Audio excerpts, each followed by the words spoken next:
প্রিয় দর্শক, দেশ টিভির নিয়মিত অনুষ্ঠান দেশের কথা দশের কথায় আপনাদেরকে স্বাগত জানাচ্ছি। আমি নজরুল কবির। প্রতিদিনই যেমনটি বলে থাকি যে আমরা এই অনুষ্ঠানে সমকালীন বিভিন্ন বিষয় নিয়ে আলোচনা করি। আজ তেমনি একটি বিষয় আমরা বেছে নিয়েছি। আজকে সারা দিনভর আলোচনার বিষয় ছিল এবার এইচএসসি পরীক্ষার ফলাফল ঘোষণা নিয়ে। কারণ এবার এই যে অতিমারির কাল আমরা অতিবাহিত করছি, অর্থাৎ গোটা বিশ্ব জুড়ে যে কোভিড-19 কারণে যে করোনা কাল চলছে, সেই করোনা কালে আমাদের শিক্ষার্থীরা এবার এইচএসসি পরীক্ষার্থী যারা ছিল তারা সেই পরীক্ষার্থী দিতে পারেনি। ফলে সেই পরীক্ষার্থীদের ফলাফল কীভাবে ঘোষণা দেওয়া হবে তা নিয়ে অনেক জল্পনা কল্পনা ছিল। শেষ পর্যন্ত একটি বিশেষ পদ্ধতিতে সেই ফলাফল ঘোষণা করা হয়েছে। পাশের হার শতভাগ, তবে জিপিএফ নিয়ে নানাজনের নানা রকম মন্তব্য আছে, গ্রেডিং করা নিয়ে মন্তব্য আছে। সেসব বিষয় নিয়ে আজকে আমরা খোলামেলা আলোচনা করার জন্য আমাদের আজকের আলোচনার শিরোনাম আমরা ঠিক করেছি মূল্যায়ন ও শিক্ষা কার্যক্রম। প্রিয় দর্শক, ইতিমধ্যেই আমরা জেনেছি যে 4 ফেব্রুয়ারি পর্যন্ত, অর্থাৎ আগামী ফেব্রুয়ারি মাসের 4 তারিখ পর্যন্ত যে শিক্ষা প্রতিষ্ঠান বন্ধের ঘোষণা ছিল সেটি বাড়ানো হয়েছে, বাড়িয়ে 14 ফেব্রুয়ারি পর্যন্ত করা হয়েছে। এবং পরবর্তীতে শিক্ষা প্রতিষ্ঠানগুলি কীরকমভাবে খোলা হবে সে নিয়েও কিছু পরিকল্পনার কথা আজ যখন ফলাফল হস্তান্তর করা হয় তখন প্রধানমন্ত্রী গণভবন থেকে তার বক্তব্যে কিছুটা গাইডলাইন দিয়েছেন, যা ইতিমধ্যে হয়তো আপনারা অনেকেই দেখে থাকবেন। আমরাও আমাদের আলোচনার সুবিধার্থে সেই বক্তব্যটির কিছু অংশ আগে দেখে নেব। তার আগে, আলোচনায় প্রবেশ করার আগে আপনাদেরকে পরিচয় করে নিচ্ছি যে আজকে 3 জন অতিথি আমার সঙ্গে যুক্ত রয়েছেন এই মূল্যায়ন ও শিক্ষা কার্যক্রম নিয়ে আলোচনা করার জন্য। আমার সঙ্গে স্টুডিওতে অতিথি হিসেবে রয়েছেন মোহাম্মদ আখতারুজ্জামান মুকুট, অধ্যক্ষ, mother take Abdul Aziz school and college. আমার সঙ্গে রয়েছেন অধ্যাপক শফি আহমেদ, শিক্ষা গবেষক, প্রাক্তন অধ্যাপক, জাহাঙ্গীরনগর বিশ্ববিদ্যালয়। সঙ্গে রয়েছেন জগন্নাথ বিশ্ববিদ্যালয়ের উপাচার্য অধ্যাপক ডক্টর মিজানুর রহমান। আপনাদের 3 জনকে স্বাগত জানাচ্ছি এই আলোচনায়। প্রিয় দর্শক, আলোচনার শুরুতেই যেমনটি বলছিলাম যে এই ফলাফল প্রকাশ করা নিয়ে নানা রকম কথাবার্তা হচ্ছিল আগে থেকে এবং ফলাফল ঘোষণা হওয়ার পরও। ঠিক ফলাফল ঘোষণা হওয়ার সময়ই প্রধানমন্ত্রীর সেই বিষয়টি গোচরীভূত ছিল বলেই তিনি এই বিষয়ে মন্তব্যও করেছেন। আমরা একটু শুরুতেই শিক্ষামন্ত্রী ডাক্তার দীপুমণি এবং প্রধানমন্ত্রীর ভাষ্যটি শুনে নিতে চাই। এমনিতে স্কুলে যেতে পারছে না, কলেজে যেতে পারছে না, বিশ্ববিদ্যালয়ে যেতে পারছে না, এটা তাদের জীবনে একটা বিরাট বাধা সৃষ্টি করছে। সেই ক্ষেত্রে যদি আবার এই ফলাফল নিয়ে বিরূপ মন্তব্য করা হয় তাহলে, বা দেওয়ার পদ্ধতি নিয়ে বিরূপ মন্তব্য করা হয়, এটাও কিন্তু তাদের জন্য তাদের মানসিক চাপ পড়বে। কাজে যারা এই ধরনের কথা বলছেন তাদেরকে বিরত থাকার জন্য আমি অনুরোধ জানাচ্ছি। পরামর্শক কমিটির সুপারিশের ভিত্তিতে সাবজেক্ট ম্যাপিং করে ফল প্রকাশ করা হয়। এছাড়াও অর্থাৎ কোন জেএসসির কোন বিষয়ের সঙ্গে এসএসসির কোন বিষয়কে একত্রিত করে এইচএসসির কোন বিষয়ের জন্যে নম্বরটা নেওয়া হবে, এই সাবজেক্ট ম্যাপিংটি পরামর্শক কমিটি আমাদের যে সুপারিশ দিয়েছিলেন তার ভিত্তিতে করা হয়েছে। বোর্ড পরিবর্তনকারী পরীক্ষার্থী, উন্মুক্ত বিশ্ববিদ্যালয় থেকে আগত পরীক্ষার্থী, অনিয়মিত পরীক্ষার্থী, মানোন্নয়ন পরীক্ষার্থী, সমতুল্য সনদপ্রাপ্ত পরীক্ষার্থী এবং প্রাইভেট পরীক্ষার্থীদের ফলাফলও পরামর্শক কমিটির সুনির্দিষ্ট সুপারিশের ভিত্তিতে করা হয়েছে। প্রিয় দর্শক, শুনছিলেন শিক্ষামন্ত্রী ডাক্তার দীপুমণি এবং প্রধানমন্ত্রী শেখ হাসিনার ভাষ্য। আলোচনায় প্রবেশ করতে চাই শুরুতেই এই মূল্যায়ন ও শিক্ষা কার্যক্রম নিয়ে আজকের আলোচনায় অধ্যক্ষ mother take Abdul Aziz school and কলেজের জনাব আখতারুজ্জামান মুকুট, আপনার কাছে আসতে চাই। যেহেতু আপনি একেবারে মাঠ পর্যায়ের যুক্তই বলা চলে, এই কাজের ক্ষেত্রে ফলাফলের সঙ্গেও যুক্ত ছিলেন, আপনার অভিজ্ঞতা কি বলে যে এইচএসসি পরীক্ষার রেজাল্ট আপনার কলেজ থেকেও ঘোষিত হয়েছে, যারা সম্ভাব্য পরীক্ষার্থী ছিল, কারণ পরীক্ষার মাত্র 7 দিন আগে পরীক্ষা স্থগিত হয়েছে, তো সেই রকম জায়গা থেকে টেস্টে যারা অ্যালাউ হয় পরীক্ষার জন্য, যারা আপনি চিহ্নিত করেছিলেন যারা পরীক্ষার্থী ছিল, তাদের ফলাফল আর এখনকার ঘোষণার ফলাফলের সঙ্গে আপনার বড় ধরনের কোনো পার্থক্য পেয়েছেন কিনা? আসসালামু আলাইকুম। আসলে বিষয়টা হচ্ছে যে আমরা অনেকেই জানি বা সবাই জানি যে বুদ্ধির একটা সংজ্ঞা আছে। পরিবেশের সাথে খাপ খেয়ে চলার নামই হচ্ছে বুদ্ধি। এখন যে পরিস্থিতির আলোকে যেভাবে পরীক্ষার ফলাফল মূল্যায়ন হলো, এটা পরিবেশের সাথে খাপ খেয়ে চলার জন্যই। বৈশ্বিক যে পরিস্থিতি, pandemic, about corona virus COVID-19 যেটা আমরা বলি, তার আলোকে পরীক্ষার্থীদের প্রায় 18 লক্ষ পরীক্ষার্থী হলে যে এই আমাদের মতো তৃতীয় বিশ্বের দেশে যে পরিস্থিতি বিরাজ করেছিল, পুঙ্খানুপুঙ্খভাবে সামাজিক দূরত্ব বজায় রেখে অর্থাৎ নিজেকে সেভ রেখে এই ছাত্রছাত্রীদের পরীক্ষা দেওয়া সম্পূর্ণরূপে অসম্ভব ছিল। যার প্রেক্ষিতে বর্তমান সরকার, বিশেষ করে মাননীয় প্রধানমন্ত্রী শেখ হাসিনার যে পদক্ষেপের মাধ্যমে তাৎক্ষণিকভাবে এই ফলাফলটা মূল্যায়নের ব্যবস্থা করেছেন, সেটা আমরা শুরুতে সাধুবাদ জানাই। হ্যাঁ, কিছু বিষয় হয়তো ছাত্রছাত্রীদের মধ্যে কিছু মনের অনেকের মধ্যেই একটু আছে যে আমি হয়তো আরও ভালো করতাম, আমি পরীক্ষা হয়তো গত পরীক্ষায় ভালো করে দিই, এই পরীক্ষায় ভালো করতাম, তেমনটা থাকতে পারে। কিন্তু সার্বিক পরিস্থিতি বিবেচনা করে সরকার যে ব্যবস্থা নিয়েছে, এই ছাড়া আর কি করার ছিল? 18 লক্ষ পরীক্ষার্থী, তার সাথে প্রায় 18 দুগুণে 36 লক্ষ বাবা মা, তার সাথে প্রতিটা ফ্যামিলিতেই প্রায় 5-6 জন করে হচ্ছে মেম্বার আছেন। যদি কোনো রকম হচ্ছে এই পরীক্ষা কেন্দ্রে দিয়ে পরীক্ষা দিতে হতো, আর যদি যে রোগটা ছোঁয়াচে যেভাবে ছড়িয়ে যেত, তাহলে কি সেটা রক্ষা করা যেত? সারা দেশের যে অবস্থা, কোনো রকম এই যে ভয়াবহতা রক্ষা করা সম্ভব ছিল না। সুতরাং সরকার তাৎক্ষণিক যে পদক্ষেপ নিয়েছে, এর বাইরে এর বিকল্প কোনো কিছু করার ছিল না। তবে আমি একজন অধ্যক্ষ হিসেবে মনে করি যে ফলাফলটা হলো উচ্চশিক্ষার ক্ষেত্রে জিপিএটা না দেখে যেন পরীক্ষার মাধ্যমে মেধার ভিত্তিতে, অর্থাৎ এখন যে অনার্সে ভর্তি হবে কিংবা মেডিকেলে ভর্তি হবে কিংবা ইঞ্জিনিয়ারিংয়ে ভর্তি হবে, সেক্ষেত্রে যেন বর্তমান যে রাষ্ট্রযন্ত্র শিক্ষা মন্ত্রণালয় নিয়ন্ত্রণ করছে, যেন পরীক্ষার ফলাফল না দেখে বর্তমান মেধা যাচাই করে, অর্থাৎ ভর্তি পরীক্ষা নিয়ে যেন উচ্চশিক্ষার ব্যবস্থাটা করে। আমরা সেই বিষয়ে আলোচনা করব আমাদের বিরতির পরে, যে পরবর্তী শিক্ষা কার্যক্রম বা এটার ক্ষেত্রে কেমন হবে। তবু আপনার কাছে বলে রাখছি যে যেভাবে গ্রেডিংটা হয়েছে, সেই গ্রেডিংটা যথোপযুক্ত বলে আপনি মনে করেন কিনা? পরিপূর্ণ যথোপযুক্ত হয়েছে। আচ্ছা, ধন্যবাদ। প্রিয় দর্শক, শুনছিলেন অধ্যক্ষ আখতারুজ্জামান মুকুটের ভাষ্য। তিনি mother take Abdul Aziz school and কলেজের অধ্যক্ষ। মাঠ পর্যায়ে থেকে আমরা অভিজ্ঞতা শুনলাম। আমি এবার একটু আসতে চাই শিক্ষা গবেষক অধ্যাপক শফি আহমেদ। আপনার মন্তব্য জানতে যাচ্ছি আজকের এই ফলাফল ঘোষণা প্রসঙ্গে। প্রাথমিকভাবে যেই সাবজেক্ট ম্যাপিং করা হয়েছে এবং যেভাবে গ্রেডিংটা হয়েছে, শিক্ষামন্ত্রীর ভাষ্যে আমরা আরেকবার শুনে নিয়েছিলাম সেই বক্তব্যটি। আপনার মন্তব্য জানতে যাচ্ছি। প্রকৃতপক্ষে সারা পৃথিবী যখন একটা ভয়ানক রকমের অস্বাভাবিকতার মধ্যে দিয়ে যাচ্ছে, তখন আজকে যে রেজাল্টটি বেরোলো এবং এরকম ভাবেই যে পরীক্ষার ফলাফল বেরোবে তা আমরা জানতাম। আমরা অনেক দেরি করেছি। আমাদের প্রধানমন্ত্রীকে কেন বলবো, আমরা শিক্ষক সঙ্গে যারা যুক্ত তারা নানান ভাবে এই চিন্তাটা করেছি কিভাবে কি করা যায়। কিন্তু এই সার্বিক প্যান্ডেমিক পরিস্থিতি এমন একটা অবস্থায় ফেলেছে যে আমাদের যাবতীয়, যেমন বিজ্ঞানের, চিকিৎসা বিজ্ঞানের, প্রাণ রসায়নের সমস্ত তথ্য এবং গবেষণাকে যেমন ভ্রান্ত করে দিয়েছে একটা ভাইরাস, তেমনি ভাবে ভাইরাসের আক্রমণ আমাদের সব ধরনের পরিকল্পনাকে বানচাল করে দিয়েছে। আমাদের একটা অত্যন্ত একেবারে অভূতপূর্ব একটা পরিস্থিতির মধ্যে দিয়ে যেতে হয়েছে। আমাদের এরকম একটা অভূতপূর্ব পরীক্ষার ফলাফল মেনে নিতে হবে। এই সম্পর্কে আমরা অনেক কথা বলেছি যখন রেজাল্টটা এইভাবে বেরোচ্ছে। সুতরাং আমি সেই আলোচনা করতে চাইছি না। আমি যেটা বলতে চাইছি যে আমরা আজকে যে আলোচনা করছি এটা আগে থেকেই আরম্ভ হয়েছে। প্রিন্সিপাল সাহেব যেমন করে বলছিলেন, আমি যখন কথা বলছি, মাদার টেকের প্রিন্সিপাল যখন কথা বলছেন, মিজান যখন কথা বলছেন, আমরা প্রত্যেকেই কিন্তু শিক্ষার অভিভাবকও বটে।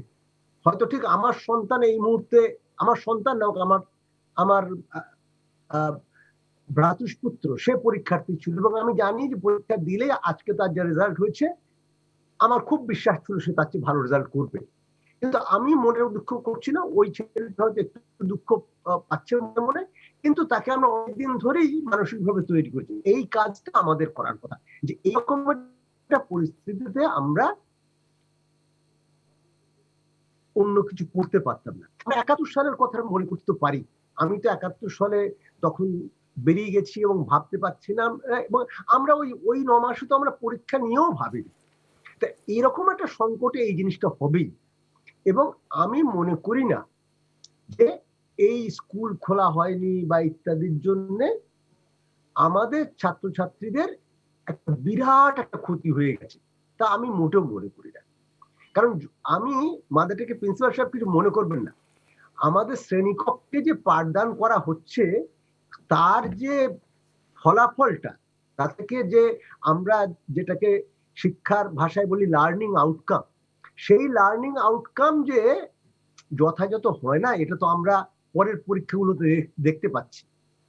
আমরা তো দেখতে পাচ্ছি পরীক্ষা দিতে এসে কত সাধারণ জিনিস, যারা জিপিএ, এমনকি সিজিপিএ কি, যেটা সে একটা ভালো সিজিপিএ পেয়েছে সে নিজে অনেকে বলতে পারে না যে সিজিপিএটা কি, এমন অবস্থা তো হয়েছে। সুতরাং শ্রেণীকক্ষের পাঠদানটা ব্যাহত হয়েছে বলে যে আমার শিক্ষা ব্যবস্থা খুব ধসে গেছে বলে আমি মনে করি না। শ্রেণীকক্ষের পাঠদান যদি সত্যি খুব ভালো হতো, আবার আপনার কাছে আমি ক্ষমা চেয়ে নিচ্ছি মাদারটেকের প্রিন্সিপাল সাহেব, তাহলে আমাদের দেশে এত সহস্র সহস্র কোচিং সেন্টার গড়ে উঠতো না। যদি আমরা পাঠের ব্যাপারটা, মিজান আমার চেয়ে বয়স অনেকটা ছোট, তো তারপরও মিজানও মনে করতে পারবে, মিজান যখন স্কুলে পড়তো বা কলেজে পড়তো, আমরা এই রকমের কোচিং সেন্টার বা ইত্যাদি একটা প্রতিদ্বন্দ্বী প্রতিপক্ষ শিক্ষা ব্যবস্থা চলে এসছে আমাদের স্কুল কলেজের বাইরে। সুতরাং আমি দেখেছি যে দিন শেষে যে লেখাপড়াটা হয় সেটি করে এই আমাদের শিক্ষার্থীদের বাবা মা বা অন্যরা, শিক্ষার্থীরা খুব একটা করে। সুতরাং সেই কাজটা অনেকটা হয়েছে বলে মনে করি। আমাদের শিক্ষার্থীরা খুব পিছিয়ে গেছে বলে আমি মনে করছি না। হ্যাঁ, নিঃসন্দেহে বিজ্ঞানের যে ব্যবহারিক কাজগুলো ছিল সেগুলো না হওয়াতে সেগুলো তো আমি কাউকে সাহায্য করতে পারিনি, কিন্তু আমি মনে করি যে আমরা এটাও পুষিয়ে নিতে পারবো। আমাদের ছাত্রছাত্রীরা যথেষ্ট সংযোগ ছিল এবং যে কোনো ভাবেই হোক আমরা খুব না এগুলো আমরা বারবারই আমার বন্ধুরাই বলেছেন যে আমাদের দেশে প্রযুক্তি দিয়ে যে লেখাপড়া হচ্ছে, আমিও তো এই মুহূর্তে কিছু প্রযুক্তি দিয়ে কিছু ক্লাস নিচ্ছি, আমি নিশ্চয়ই খুব খুশি না, কিন্তু তারপরেও আমি মনে করছি যে এই যে লেখাপড়াটার সঙ্গে থাকছে, আমাদের ছেলেমেয়েরাও কিন্তু অনেকটাই সেটা শিখেছে। আমাদের ছেলে মেয়েদের যদি আমরা আমাদের ক্লাস বাদ দিয়ে তাদের ভালো করে গুগল করাটা শেখাতে পারি, এবং তারা সেটাই শিখে গেছে, আমাদের চেয়ে আগেই শিখে গেছে, আমি মনে করছি না যে এই ফলাফলের দ্বারা, ফলাফল একটা রেজাল্ট শিট মাত্র, তা কখনোই একজন ছাত্র বা ছাত্রীর অর্জনকে সম্পূর্ণভাবে প্রতিফলিত করেছে বলে আমার খুব মনে হয় না, অন্তত বিগত কয়েক বছর। সুতরাং আমি মনে করছি যে এর দ্বারা স্যার আমি একটু বিনয়ের সাথে স্যার আপনার কাছে একটা প্রশ্ন রাখতে চাই। সেটি হচ্ছে যে এই যে আপনি যেরকম ৭১-এর উদাহরণ দিলেন, আপনি যে জায়গাগুলো বলেছেন খুবই যৌক্তিকভাবে বলেছেন, কিন্তু একটি বিষয় তো আমাদের সমাজে রয়ে গেছে। এখনও আমরা দেখি বিসিএস ক্যাডারের যারা আছেন, বিশেষ করে সরকারি কর্মকর্তাদের মাঝে বলা হয় ৭২-এ মেট্রিক পাস, এইরকমভাবে স্যাটায়ারের ভঙ্গিটাও কিন্তু রয়েছে। আজকে প্রধানমন্ত্রী কিন্তু তার বক্তব্যে সেরকম একটি ইঙ্গিতও দিয়েছেন যে আর যে যেন মানসিক চাপ না দেওয়া হয়। সেই ক্ষেত্রে স্যার এবার যারা অটো প্রমোশন পেল এবং গ্রেডিং যাই হলো, সেই গ্রেডিং পদ্ধতি নিয়ে কথা থাকতে পারে, সেটা নিয়ে আপিল করার সুযোগও আছে। আমার প্রশ্ন স্যার আপনার কাছে যে আমরা এই মানসিক সংকটটা কাটানোর ক্ষেত্রে ভবিষ্যৎ শিক্ষা কাঠামোতে কী ফর্মে কী ধরনের ব্যবস্থা নিতে পারি স্যার? আপনি শিক্ষা নিয়ে দীর্ঘদিন কাজ করছেন।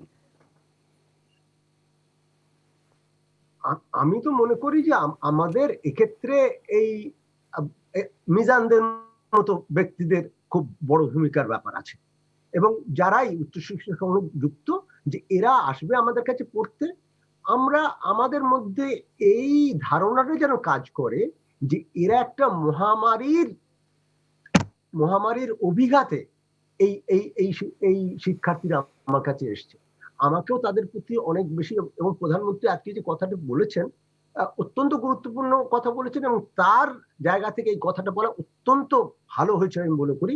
কিন্তু তারপরেও যারা নিন্দুক, তারা যে এই কথায় খুব খুশি হবে এমন নাও আমি ভাবতে পারি। কিন্তু আমরা সাধারণ মানুষ, এই মাদারটেকের আমার যে ভাই, উনি যেন যদি মনে করেন তাহলেই আমরা এটাকে করে নিতে পারবো।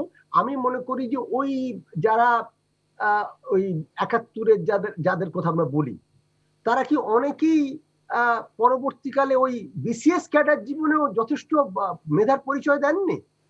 দিয়েছেন তো, আমরা তো জানি তারা দিয়েছেন।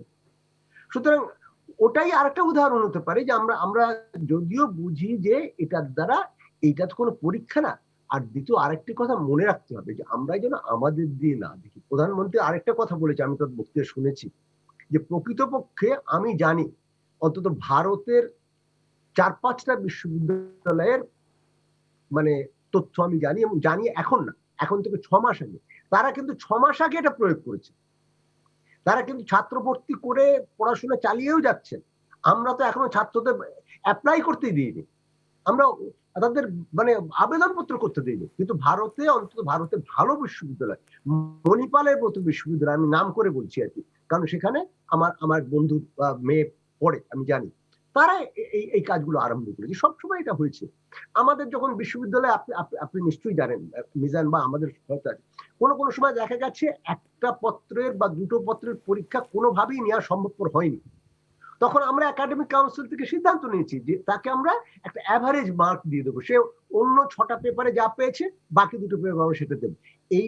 এইটা যে একেবারে পারফেক্ট জাস্টিস হলো তা না, কিন্তু সার্টেনলি গুড জাস্টিস। আমাদের কোনো কোনো সময় এরকম পদ্ধতি যেতে হবে। আমিও আমার মাধ্যমে, যদি কেউ এখন একটু শুনতে থাকেন, আমি সেই সব শিক্ষার্থীদের, আমার মানে বংশধরদের বলবো যে তোমরা কিছুতেই মন খারাপ করো না, আহত হও না। আমি আশা করি যে তোমরা তোমাদের মেধা যেহেতু আছে, সেই মেধা এইবার তার পরীক্ষাটা দিতে পারবে, কিন্তু সামনে তোমাদের অনেক ভালো ভালো পরীক্ষা আছে, সেখানে রাখতে পারবে। এবং আমরা যেন নিজেরা ঠিক করি, প্রধানমন্ত্রীর কথাটি অত্যন্ত অত্যন্ত শুধু সংবেদনশীল না, অত্যন্ত মানে বুদ্ধির, অত্যন্ত বিবেচনা এবং সৎ নাগরিকদের কি করা উচিত সেটা তিনি জানিয়ে দিয়েছেন। আমিও তার সঙ্গে একমত হয়ে বলি যে না, এদের আলাদাভাবে দেখার কোনো কারণ নেই। ধন্যবাদ। একটা কিছু গোলমাল হবে, মানে হিসেব পত্র তাই সেটা থেকে যাবে। ধন্যবাদ অধ্যাপক শফি আহমেদ, আপনার পরামর্শ এবং আপনার বিশেষ করে আমাদের শিক্ষার্থীদের জন্য আপনার যে পরামর্শ সেটা নিশ্চয়ই কাজে লাগবে যদি কোনো শিক্ষার্থীরা দেখে থাকেন এই প্রোগ্রামটি। এবার আসতে চাই মিজান স্যার আপনার কাছে। সেটি হচ্ছে যে আজকে তো দিনভর এই নিয়ে সামাজিক যোগাযোগ মাধ্যমে নানা রকম মন্তব্যের কথা আমরা শুনেছি। প্রধানমন্ত্রী সেই ব্যাপারটাও বলেছেন যে নিন্দুকেরা হয়তো অব্যাহত রাখবেন, কিন্তু জীবন বাঁচানোটা তো আগে বেশি জরুরি ছিল, যে তখন আক্রান্ত হলেও হয়তো তারা নিন্দা করতেন তখনও। আপনার কাছে স্যার যে জিনিসটা জানতে চাচ্ছি যে আর কয়েকদিন পরেই তো এই শিক্ষার্থীরা উচ্চশিক্ষায় যাবে, এবং উচ্চশিক্ষায় গিয়ে তারা তাদের সাবজেক্টও অনেকে পরিবর্তন করে। এইচএসসিতেও আমরা দেখেছি যে এসএসসিতে যে বিজ্ঞানে ছিল সে হয়তো মানবিকে এসছে, সেটা নিয়েও প্রশ্ন এসেছিল যে সেখানে মার্ক কীভাবে দেওয়া হয়েছে, সেটার জবাব শিক্ষামন্ত্রী দিয়েছেন। আমি আপনার কাছে যে প্রশ্ন স্যার করতে চাই যে আপনিও একটা বিশ্ববিদ্যালয়ের উপাচার্য, নেতৃত্ব দিচ্ছেন, যে এই শিক্ষার্থীদেরকে ভর্তি করার ক্ষেত্রে এখনও প্যান্ডামিক অবস্থা যায়নি, কোন পদ্ধতি আমরা অ্যাপ্লাই করব এবং সেই পদ্ধতিতে মেধা যাচাইটা করা সম্ভব কিনা, যেটা মাদার টেকের অধ্যক্ষ বলছিলেন, মাদার টেক স্কুল অ্যান্ড কলেজের অধ্যক্ষ বলছিলেন। আপনার কাছে সরাসরি মন্তব্য জানতে যাচ্ছি। ধন্যবাদ। আসলে মূল কথাটা শ্রদ্ধেয় শফি আহমেদ স্যার বলে ফেলছেন, আর আমাদের সাথে যে অধ্যক্ষ তিনিও এটার ব্যাখ্যা। আমি ওই জায়গাটায় কথা বলতে চাই, মাননীয় প্রধানমন্ত্রী যে কথাটা বলেছেন এটা অত্যন্ত গুরুত্বপূর্ণ। যারা আজকে উত্তীর্ণ হলো তাদেরকে হেয় করে যে কথাগুলো বলা হচ্ছে, কটাক্ষ করে, এটা এটা এটা অমানবিক একটা বিষয়। কারণ দেখেন, ইভেন শফি আহমদ স্যার যেটা বললো, আমাদের স্বাধীনতা যুদ্ধের পরে যারা পাশ করেছিল বা এরকম একটা পাশের, তারা কিন্তু অনেকে দাবি করেছিল যে আমরা যুদ্ধ করে এসেছি, আমাদের পক্ষে বই নাই, পুস্তক নেই, আমরা পরীক্ষা দিব না। তাদের দিক থেকেও একটা ডিমান্ড ছিল যে আমাদের পাস দিতে হবে। কিন্তু আজকে যাদের রেজাল্ট হলো তারা কোনোভাবেই পরীক্ষা না দিয়ে রেজাল্ট চায়নি, তারা পরীক্ষার জন্য প্রিপেয়ার্ড ছিল, অর্থাৎ তারা ফর্ম ফিল আপ করেছিল, পরীক্ষা একেবারে প্রস্তুতি সম্পন্ন, পরীক্ষা দিবে, এপ্রিল মাসে পরীক্ষা হওয়ার কথা, মার্চ মাসের 23 তারিখ থেকে লকডাউন শুরু হয়ে গেল। অর্থাৎ তাদের শুধু পরীক্ষাটা দেওয়া বাকি ছিল। আর যে কথাটা আমরা বলছি, এটা তারা দাবি করেনি, তারা চায়নি যে আমরা পরীক্ষা না দিয়ে, আর তথাকথিত একটা শব্দ ইউজ করা হচ্ছে অটো পাস। অটো পাস যারা পেয়েছে, স্যার এখানে সাক্ষী, তাদেরকে জাস্ট বিএ পাস ডিক্লেয়ার করা হইতো, পাস। কিন্তু it is not auto pass. এই শব্দটা কোথা থেকে আসছে মিডিয়াতে আমি জানি না। এখানে একটা robust statistical average method use করে সাবজেক্ট ম্যাপিং যেটাকে বলা হয়, প্রত্যেককে একটা মার্কশিট দেওয়া হয়েছে, প্রত্যেকে কোন সাবজেক্টে কত নাম্বার পাইছে সেটা বলা আছে, পদার্থবিজ্ঞানে কত, রসায়নে কত, বাংলায় কত, একটা মার্কশিট দেওয়া হয়েছে, নাম্বার আছে। এমনকি এবং স্যার ফোর্থ সবাইকে সাবজেক্টের নাম্বারও যোগ করা হয়েছে, অর্থাৎ মান উন্নয়নের Yes, সাবজেক্টেরও আমি নাম্বার কিন্তু যোগ করা হয়েছে। এটা অত্যন্ত সায়েন্টিফিক এবং স্ট্যাটিস্টিক্যাল একটা process and world wide recognise process, এবং একই পদ্ধতিতে সারা পৃথিবীতে অনেক দেশে এই রেজাল্ট দিয়ে দিছে। এটা নিয়ে কোনো জায়গায় বিভ্রান্তি হওয়ার কোনো সুযোগ নাই। তারপরেও ইনিয়ে বিনিয়ে বিভিন্ন লোক এরা কি বিদেশে গিয়ে পড়তে পারবে, আর বিদেশেও তো একই অবস্থা, বিদেশে গিয়ে এবার পরীক্ষা দিচ্ছে। আমাদের সমস্যাটা হচ্ছে আমাদের এখানে কন্টিনিউয়াস অ্যাসেসমেন্ট যেটাকে বলি, এটা রেকর্ড রাখা হয় না। স্কুল কলেজে বিদেশে সারা বছর তাদের পারফরমেন্স রেকর্ড থাকে, and on the basis of this continuous assessment তাদেরকে রেজাল্ট দিয়ে দাও। আমাদের যেহেতু কলেজগুলোতে অনেকগুলোতে রাখে, অনেক জায়গাতে রাখে না, ইন্টারনাল যে পরীক্ষাগুলো হয়, তো সেটা যদি থাকতো তাহলে আরো ভালো হতো। কিন্তু এখন যেটা হলো, অর্থাৎ এটা ট্রেড অ্যানালাইসিস এর মতন, যে তার সাবজেক্ট গুলো ঠিক করা হলো, এই সাবজেক্টটার মানে ব্যাকওয়ার্ডে গিয়ে ব্যাকওয়ার্ড লিঙ্কেজ সাবজেক্ট গুলো কি ছিল, সেই সাবজেক্ট গুলো নম্বর ধরে ধরে এগিয়ে আসার যে প্রসেস, এটা সায়েন্টিফিক্যালি ভ্যালিড একটা প্রসেস, এবং এটা নিয়ে কোনো রকমের সন্দেহ রাখা নাই, কারণ নাই। এরা মোটেই অটো পাস না, তাদের প্রত্যেকের মার্কশিট আছে এবং ভেরিয়েশন আছে। পাস তো পাস, সবারই পাস, কিন্তু এখানে থার্ড ডিভিশন আছে, সেকেন্ড ডিভিশন আছে, জিটিপিএ 5 যেমন আছে, 4 আছে, 3 আছে, 3.82 আছে, সবই তো আছে। অতএব তাদের মার্কশিট ওটা লেখা থাকবে না, এদের বিচলিত হওয়ার কোনো কারণ নাই। এটার জন্য মোটেই এরা দায়ী না, আমরা দায়ী। আর সবচেয়ে বড় কথা হচ্ছে, যে সকল সমালোচকরা এই কথাগুলো বলে, এর চেয়ে ভালো একটা পদ্ধতির কথা তো কেউ সুপারিশ করে না। আপনি দেখেন যত এক্সপার্টরা কথাবার্তা বলে, ইভেন আমি তো অনেক সময় দেখি করোনা সংক্রান্ত বিশেষজ্ঞরা, এক্সপার্টরা আমাদের টক শোতে যারা আসেন, তারা যেসব অনেক বুঝে যেসব কথা কথা বলেন, আমার অনেক সময় মনে হয়েছে অনেকগুলো শেষে হাস্যকর প্রমাণিত হয়েছে, এক্সপার্ট ওপিনিয়ন হাস্যকর প্রমাণিত হয়েছে। মূল এক্সপার্ট তো দেখি শেষ পর্যন্ত আমাদের মাননীয় প্রধানমন্ত্রী শেখ হাসিনা। ওই রিস্ক নিয়ে যদি গার্মেন্টস গুলো ওই সময় না খুলতেন, দেখেন আপনি চিন্তা করে, তাহলে এই দেশের অবস্থা, ওই লকডাউন যদি এখনো বলছিল যে আরো করা লকডাউন দিত, কিন্তু এর এগেইনস্টে দাঁড়িয়ে শেখ হাসিনা মানুষকে বাঁচানোর জন্য, অর্থনীতি বাঁচানোর জন্য আমাদের মিল ফ্যাক্টরি গুলো খুলে দিলেন। যার কারণে সারা পৃথিবীতে করোনা সংকট মোকাবেলায় যেই কয়জন লোক সবচেয়ে মানে রাষ্ট্রীয় পর্যায়ের ক্ষমতাধর লোক যারা সবচেয়ে ভালো করছে, বিশেষ করে আমাদের এশিয়ান রিজনে তো শেখ হাসিনার নাম একদম মানে প্রথম দিকে আসে। তো এই যে ম্যানেজমেন্টটা, এটা আপনি বাজারে গিয়ে এখানে গিয়ে বলে যে সবকিছু খোলা আছে, শিক্ষা প্রতিষ্ঠান কেন খোলা হবে না, পরীক্ষা কেন হবে না? আরে ভাই, আপনার পলাশী বাজারে বাজার করতে গিয়ে আপনি সংক্রমিত হয়েছেন, এই তো কিছু যায় আসে না। কিন্তু আমার মহসিন হলে যদি 5টা ছেলে আক্রান্ত হয়, তখন তো আর ভাইস চ্যান্সেলর থাকতে পারবে না। এই কথাগুলো বুঝতে হবে, সেন্সিটিভিটি। আর অ্যাজ এ ক্যারিয়ার, অল্প বয়সের এদের হয়তো সংক্রমিত হয়ে মারার সময়, মরে যাওয়ার সম্ভাবনা কম, কিন্তু as a career the best source of মানে ক্যারিয়ার, সেটা হলো এই বাচ্চারা বাড়িতে নিয়ে যাওয়ার জন্য। এই কথাগুলো অনেকে না জেনে কথা বলে। আমি যেটা এখন বলতে যাচ্ছি, আগে এই ধরনের পরীক্ষাগুলোকে ছবি স্যার আরো এন্ট্রান্স পরীক্ষা বলা হতো, এন্ট্রান্স। এই এসএসসি লেভেলের পরীক্ষাগুলোকে this are not terminal degree. Entrance মানে হচ্ছে জ্ঞানের, আপনি যা প্রবেশ করবেন, প্রবেশিকা মানে কি, আপনি জ্ঞানের শুরু করবেন। আর এই this intermediate is not a terminal degree. এটা দিয়ে বাংলাদেশে আর কোনো চাকরিও পাওয়া যায় না, পিওনের চাকরিও পাওয়া যায় না ইন্টারমিডিয়েট পাস দিয়ে। তার মানে দাঁড়াচ্ছে, এটা হচ্ছে আপনি একটা উচ্চশিক্ষায় যাওয়ার জন্য এন্ট্রান্স সার্টিফিকেট একটা পাইলেন। আপনাকে উচ্চতর পড়াশোনা করতে গেলে আপনাকে অবশ্যই ওই প্রতিষ্ঠানে যোগ্যতা যাচাই করে আপনাকে পরীক্ষা নেবে। আমরা ইতিমধ্যে বাংলাদেশের সবকটা বিশ্ববিদ্যালয়, যারা গুচ্ছভুক্ত এবং গুচ্ছের বাইরে যাই হোক না কেন, সবাই মিলে সিদ্ধান্ত হচ্ছে যে এইবারে যেহেতু রিগোরাস যে পরীক্ষা, যেটাকে ট্রেডিশনালি আমাদের মাথার মধ্যে যে পরীক্ষা আছে, এটা যেহেতু হয় নাই এইচএসসি তে, অতএব অ্যাডমিশন টেস্টটা খুব রিগোরাসলি হবে, সেভাবে পরীক্ষা নিয়ে এই পরীক্ষা নেওয়া হবে। ইতিমধ্যে আপনারা জানেন গুচ্ছ করা হয়েছে। গুচ্ছ একটা আমাদের এগ্রিকালচার ইউনিভার্সিটি গুলো একসাথে 9টা বিশ্ববিদ্যালয় একসাথে পরীক্ষা নেবে, একটা পরীক্ষা নেবে। আমাদের ইঞ্জিনিয়ারিং গুলো একটা পরীক্ষা নেবে। আর সাধারণ এবং যেগুলোকে আমরা বলি বিজ্ঞান ও প্রযুক্তি বিশ্ববিদ্যালয়, সাম্প্রতিককালে যে সকল বিশ্ববিদ্যালয়গুলো হয়, এগুলো সহ এরকম 20টা বিশ্ববিদ্যালয়ে আমরা একসাথে পরীক্ষা নিব। আর পরীক্ষাটা হবে এইচএসসির সিলেবাসের উপরে, এর বাইরে আর কোনো কিছুর উপর পরীক্ষা নেওয়া হবে না। মানে যেগুলো পড়ানো হয়নি, মানে অথবা কোচিং সেন্টার পড়াইছে, এগুলো আমরা ধর্তব্যের মধ্যে নেইনি। পড়ার বিষয় হচ্ছে এইচএসসি তে যাদের কমন যে সাবজেক্ট ছিল, সেই সাবজেক্ট গুলোর উপরে তার পরীক্ষা হবে, এবং একটা অ্যাসেসমেন্টের মধ্য দিয়ে ইভেন এই যে জেনারেল এডমিশন কমিটি যেটা আমরা করছি, আমি as a joint convenor of this committee আমি বলছি, এই এই টেস্টের মাধ্যমে আমরা কিন্তু কাউকে ভর্তিও করব না। যেটা করবো একটা স্কোর দিয়ে দেব, অর্থাৎ বাংলাদেশের সব ছাত্ররা সবকটা পাবলিক বিশ্ববিদ্যালয়ে একই দিনে একসাথে পরীক্ষা দিবে, গুচ্ছভুক্ত 20টা পরীক্ষা দিবে। একদিন কলা, একদিন বাণিজ্য, একদিন বিজ্ঞান। ছাত্ররা পরীক্ষা দিবে, একটা মিনি এইচএসসি পরীক্ষার মতো হবে। অর্থাৎ সবাই যে সাবজেক্টটা পড়ছে এইচএসসি তে, তার উপর আমরা 100 নম্বর একটা পরীক্ষা দিয়ে তাকে একটা রেজাল্ট দিয়ে দিব। আর রেজাল্ট দেওয়ার সাথে সাথে এই যে সেন্ট্রাল অ্যাডমিশন সিস্টেম কমিউনিটি যেটা বিলুপ্ত হয়ে যাবে, এর আর কোনো কাজ নাই।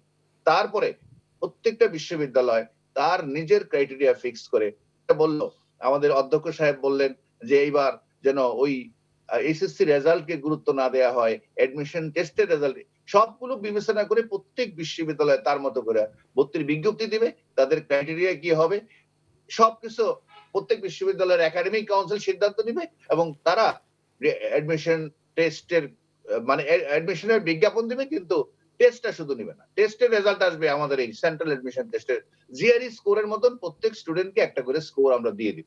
সেখানে সাবজেক্ট ওয়াইজ স্কোর থাকবে, ভাষায় কত, ল্যাঙ্গুয়েজে কত, ফিজিক্সে কত, অ্যাকাউন্টিং এ কত, প্রত্যেক সাবজেক্টে তার একটা স্কোর থাকবে। এটা দিয়ে সে বাংলাদেশের এই যে আমাদের 20টা বিশ্ববিদ্যালয়ে সে ভর্তি হতে পারবে। অনেক আমি ধন্যবাদ মনে স্যার, করি আপনি এই বিষয়টি স্পষ্ট করেছেন। এই বিষয়টি নিয়ে আজ জি জি আরেক স্যার সেকেন্ড একটু বলে, জি একটা নিয়ে বিভ্রান্তি আছে, বিভাগ পরিবর্তন। তো বিভাগ পরিবর্তন নিয়ে তো কিভাবে রেজাল্ট হয়েছে ভাই, বিভাগ পরিবর্তনের ঘটনাটা কি এইবারই প্রথম ঘটছে? এর আগে এসএসসি তে আমি তো মানে আর্টস থেকে কমার্সে আসছে, এরকম ঘটনা তো অনেক আগে আসছে। তো সেই রেজাল্ট গুলো ট্রেন্ড নিয়ে আসছে এখানে। আর একই ভাবে এখন যারা বিভাগ পরিবর্তন করতে চাইবে, অর্থাৎ যারা সায়েন্স থেকে আর্টসে যেতে চাইবে অথবা কমার্স থেকে আর্টস বা সোশ্যাল যেতে চাইবে, তাদের জন্য ওই তার ইউনিটের পরীক্ষা দিয়েই ওইটা সুযোগ থাকবে। অর্থাৎ কেউ যদি বিজ্ঞানে ছাত্র থাকে, সে তো বিজ্ঞানে পড়ে আসছে, এই বিজ্ঞানের উপর পরীক্ষা হবে। আর সে একদম খুব ভালো রেজাল্ট করার পরেও যদি মনে করে যে আমি বিজ্ঞান পড়বো না, আমি ইসলামিক স্টাডিজ পড়বো, পলিটিক্যাল সায়েন্স পড়বো, তাহলে তার সে সুযোগ থাকবে। কারণ ইসলামিক স্টাডিজ এবং পলিটিক্যাল সায়েন্সের মতো যে ডিপার্টমেন্ট গুলো আছে আর্টস এন্ড সোশ্যাল, সেখানে বিজ্ঞান থেকে ছাত্র কয়জন আসবে, কমার্স থেকে কয়জন আসবে, আর্টস থেকে কয়জন আসবে, এটা আগের থেকে নির্দিষ্ট করা থাকে। অতএব বিভাগ পরিবর্তন করারও কোনো অসুবিধা অন্তত থাকবে না। আরো অনেক একটা বলে শেষ করি, এইবার যারা পাস করছে এবং গতবার যারা পাস করছে, তা উভয় গ্রুপের আমরা পরীক্ষা নিব।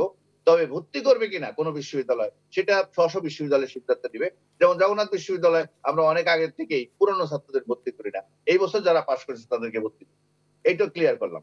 ধন্যবাদ আরো স্যার। কোনো প্রশ্ন কোনো থাকলে কোনো প্রশ্ন, আমার মনে হয় যে আজকে দিনভর ফেসবুকে আপনি যে সমস্ত উত্তরগুলো আগাম দিয়ে দিলেন, আজ সারাদিন দেখছিলাম সামাজিক গণমাধ্যমে এই সমস্ত প্রশ্নগুলো সামনে আনা হয়েছিল।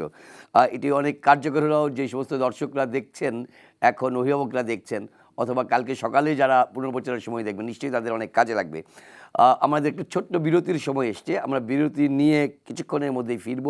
আমরা আজ আলোচনা করছিলাম মূল্যায়ন ও শিক্ষা কার্যক্রম নিয়ে। আমরা এই যে পরবর্তী শিক্ষা কার্যক্রম, অর্থাৎ প্রাথমিক স্কুল বিশ্ববিদ্যালয় কিভাবে চলবে এর পরবর্তীতে, এবং ক্লাসগুলো কিভাবে হবে, তার একটি কাঠামো গত সপ্তাহতেই শিক্ষা মন্ত্রণালয় থেকে বলা হয়েছিল। 14 ফেব্রুয়ারি পর্যন্ত স্থগিত হয়েছে। আজকে প্রধানমন্ত্রীও একটি বিশেষ গাইডলাইন দিয়েছেন। প্রশ্ন উঠেছে যে যারা শিক্ষা দেবেন, বিশেষ করে শিক্ষকরা, স্কুল কলেজ বিশ্ববিদ্যালয়ের কর্মচারীরা, তাদের সংস্পর্শে ছাত্রছাত্রীরা যখন আসবে, তাদের ভ্যাকসিন দেওয়া, বিশেষ করে যারা কর্মকর্তা শিক্ষকরা আছেন, তার নিশ্চয়তা মিলবে কিনা, সেটা কত দ্রুত করা হবে, সেসব বিষয় নিয়ে আলোচনা করব। আমরা একটু এবার শিক্ষা কার্যক্রমটা কিভাবে চলবে আমাদের, সেই বিষয়টি নিয়ে একটু দৃষ্টিপাত করতে চাই। আর শুরুতেই, আজকের অনুষ্ঠানের শুরুতেই যেটি বলছিলাম, যে গত সপ্তাহতেই শিক্ষা মন্ত্রণালয়ের পক্ষ থেকে বলা হয়েছে যে শুধুমাত্র দশম শ্রেণীর যারা আছে, দ্বাদশ শ্রেণীর যারা আছেন, তারা শুধুমাত্র সপ্তাহে স্কুলে আসবে এখন, আর অন্যরা সপ্তাহে একদিন আসবে। বিশেষ করে উচ্চ মাধ্যমিক পর্যায়ের স্কুলগুলোর প্রশ্নে এই কথাটি বলা হয়েছে। সরাসরি যদি বলি, যেটি আমাদের গ্রামেগঞ্জের দর্শকরা অনেক বেশি সহজে কমিউনিকেট করে, অর্থাৎ হাই স্কুলের ক্ষেত্রে এই ঘটনাটি ঘটবে। প্রাইমারি স্কুলের ব্যাপারে কিন্তু এখনও পূর্ণাঙ্গ সিদ্ধান্ত আসেনি স্কুলের শিক্ষা কার্যক্রম কিভাবে চলবে। অর্থাৎ ক্লাস 6 থেকে দশম শ্রেণী পর্যন্ত, দশম শ্রেণী এবং দ্বাদশ শ্রেণীর শিক্ষার্থীরা আসবেন একাদশ শ্রেণী এবং ষষ্ঠ থেকে নবম শ্রেণীর ছাত্রছাত্রীরা শিক্ষার্থীরা সপ্তাহে একদিন মাত্র ক্লাসে যাবে, এরকম একটি গাইডলাইন শিক্ষা মন্ত্রণালয় থেকে বলে দেওয়া হয়েছে সকল শিক্ষা প্রতিষ্ঠানের যারা প্রধান আছেন অর্থাৎ অধ্যক্ষ কিংবা প্রধান শিক্ষককে। আজকে আমাদের সঙ্গে স্টুডিওতে আলোচনায় রয়েছেন mother take Abdul Aziz school and কলেজের অধ্যক্ষ আখতারুজ্জামান মুকুট। আপনার কাছে জানতে চাচ্ছি যে 4 ফেব্রুয়ারি পর্যন্ত আপনাদের টাইম বেঁধে দেওয়া হয়েছে, এর মধ্যে প্রতিষ্ঠানকে প্রস্তুত করতে বলা হয়েছে, এর মধ্যে বলা হয়েছে স্বাস্থ্যসম্মতভাবে শিক্ষা প্রতিষ্ঠানটাকে প্রস্তুত করতে হবে এবং শিক্ষার্থীদেরকেও কীভাবে মোটিভেশন করা যায় এই স্বাস্থ্যবিধি মেনে চলার ক্ষেত্রে সেই ব্যাপারেও আপনাদেরকে একটা গাইডলাইন মূলক নির্দেশনা দেওয়া হয়েছে। আপনি যদি একটু দর্শকদের উদ্দেশ্যে শেয়ার করেন আপনি কীভাবে প্রস্তুতি নিচ্ছেন? ইতিমধ্যেই আমরা যেটা করেছি, শিক্ষা প্রতিষ্ঠান প্রায় 8 থেকে 9 মাস বন্ধ ছিল, একদম ধুলিময় হয়ে গিয়েছিল। সেটা পরিপূর্ণ রূপে আমরা পরিষ্কার পরিচ্ছন্ন করেছি। প্রতিষ্ঠানের আঙিনায় যে গাছপালা একটু গজিয়ে গিয়েছিল সেগুলোও পরিষ্কার করেছি। আর আমাদের যেহেতু কোমলমতি স্টুডেন্ট এবং আমাদের হচ্ছে সেইভাবে কিন্তু সামর্থ্য অনেক গার্জিয়ান থেকে স্টুডেন্ট নাই, আমরা যে পরিকল্পনা করেছি, যেমন আমার প্রতিষ্ঠানে প্রায় 3000 ছাত্রছাত্রী আছে, আমরা প্রায় 2000 মতো মাস্ক কিনেছি এবং প্রতিষ্ঠানে ঢোকার ঠিক শুরুতেই আমরা 15-20টা হচ্ছে সাবান, সেটা হচ্ছে রেখেছি যে স্টুডেন্টরা আসলেই মাস্ক পরেছে কিনা, বাবু মাস্ক পরেছে কিনা, না পড়লে কালকে পরে আসবা, আর তাৎক্ষণিক মাস্ক না থাকলে একটা মাস্ক দিয়ে দিব, সেই প্রস্তুতি নিয়েছি যে তুমি একটা মাস্ক নাও, কালকে থেকে কিন্তু মাস্ক পরে আসবা, আর ওইখানে সাবান দেওয়া আছে, তোমরা হাতটা ধুয়ে আসো। এরপরে শিক্ষা মন্ত্রণালয় বিশেষ করে ডিজি অফিস থেকে যে আমাদের নির্দেশিকা দেওয়া হয়েছে, আমরা আগে যেভাবে ক্লাস নিতাম, যেভাবে বেঞ্চে ছেলেমেয়েরা বসতো, সেই সিস্টেম আর রাখেনি। আমরা একদম সামাজিক দূরত্ব বজায় রেখে, যতটুকু দূরত্ব বজায় রেখে বসলে মোটামুটি ইনফেকশন না হতে পারে সেই পন্থা অবলম্বন করেছি। এবং যেহেতু আপনার স্কুলে কোনো ধরা যাক সপ্তম অষ্টম নবম শ্রেণীতে সেকশন কয়টা আছে? প্রতিটা শ্রেণীতেই ন্যূনতম 2টা, 9 এবং 10-এ 3টা করে সেকশন আছে। আচ্ছা, এটা আপনার স্কুলের ক্ষেত্রে প্রতি সেকশনের ছাত্রছাত্রীর সংখ্যা কত? ন্যূনতম হচ্ছে 60 থেকে 50 জন।